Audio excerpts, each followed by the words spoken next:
So what do you do with a bunch of strawberries? Part 1. We had bought 2 flats, and that's all that we had left from the football team for a fundraiser. So one thing we're going to make is pie, of course. So you're going to take one of your pie crusts, let it set out at room temperature for about 10 to 20 minutes. Then you're going to take your fork and kind of just go around, poke little holes around the edge, around the bottom. Then you're going to bake it at 400 degrees for about 13 minutes, although mine needed probably more like 20 minutes. So just keep a good eye on your pie crust. Then you're going to take 3/4 cup of water, and you're going to take 3 tablespoons of cornstarch, and you want to mix that really well, really good together. Make sure it's cold water. You do not want ever to put cornstarch in hot water because it clumps up immediately. But put your cornstarch in your water, mix it up really well. Then you're going to take a cup of crushed strawberries. So you want to blend them up, crush them up really good, and add that to your pot. Then I looked at different recipes, but one in particular, it called for 2/3 cup of sugar. I really think it needed a cup of sugar, and next time I make this, I'll do a cup of sugar. But anyway, you want to add your strawberries, a cup of sugar, the 2/3 cup of water with 3 tablespoons of the cornstarch mixed together. You want to mix all of that in your pot. And I personally wanted to add a tablespoon of lemon juice. And then I added, I believe it was a 1/4 teaspoon of salt. Now don't think I'm crazy with the salt. The salt always brings out the sweetness if you just use a little bit.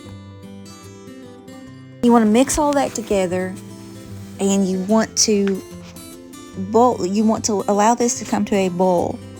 And once it actually comes to a rolling boil, then you're going to let it continue to boil for 3 minutes and let it thicken up.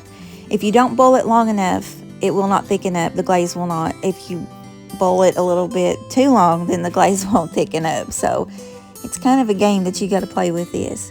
But just let it come to a boil it for 3 minutes. Then after it's cooked for its 3 minutes, you want to set it to the side. I put mine on the counter just on a pot holder and let it cool. Once it is pretty much completely cool, I add about a teaspoon, well, probably about halfway cool, I add a teaspoon of vanilla to it. And I let it cool down completely, and I added my strawberries. Now with my strawberries, it was probably about 4 cups of chopped up strawberries. Well, you can see they're just cut in half.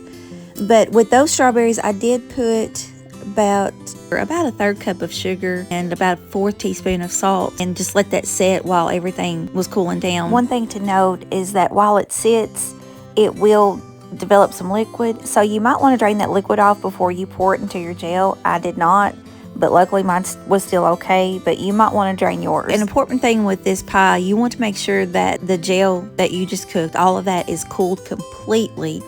Your pie crust is cooled completely, because if anything is warm and when you try to put the strawberries into the pie crust, it can turn it soggy.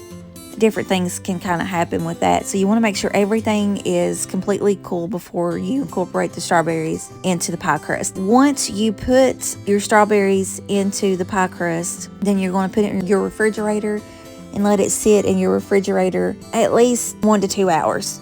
With mine, once I let it sit for, I think mine only sat for an hour because we were in a hurry to get to my parents'. We took this to my parents' house. Then I just took the spray can whipped cream. I don't think I showed me doing it, but I just took the spray can of the whipped cream and I just kind of sprayed around and attempted to make a pretty design. And that was it. So I hope that you liked this pie and enjoyed this video. And if you do, give me a thumbs up and subscribe to the channel if you have not. And I hope you have a blessed rest of your day, and I will talk to you in the next one. And stay tuned for part 2. Bye.